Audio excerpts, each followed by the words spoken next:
પહલગામ આતંકી હુમલા બાદ રાજ્યમાં કડક કાર્યવાહી હાથ ધરવામાં આવી છે। ઘૂસણખોરોને પકડવા અમદાવાદ પોલીસ એક્શનમાં આવી છે। મોડી રાત્રે ચંડોળા વિસ્તારમાં સર્ચ ઓપરેશન હાથ ધરવામાં આવ્યું હતું। મોડી રાતની કામગીરી સવારે પણ યથાવત છે, જ્યાં શંકાસ્પદ 400થી વધુ ઘૂસણખોરોને પકડવામાં આવ્યા છે। તમામ ઘૂસણખોરોને ફૂટબોલ ગ્રાઉન્ડ ખાતે ભેગા કરાયા છે।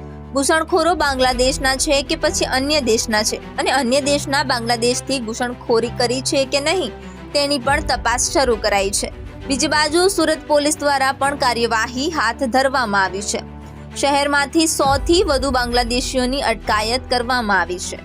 સુરત શહેર ડીસીબી અને એસઓજી દ્વારા કાર્યવાહી હાથ ધરાઈ છે। શહેરના અલગ અલગ વિસ્તારોમાં પોલીસે સર્ચ કર્યું છે। બોગસ ડોક્યુમેન્ટના આધારે ભારતમાં રહેતા મહિલા સહિત પુરુષ બાંગ્લાદેશીઓની અટકાયત કરાઈ છે।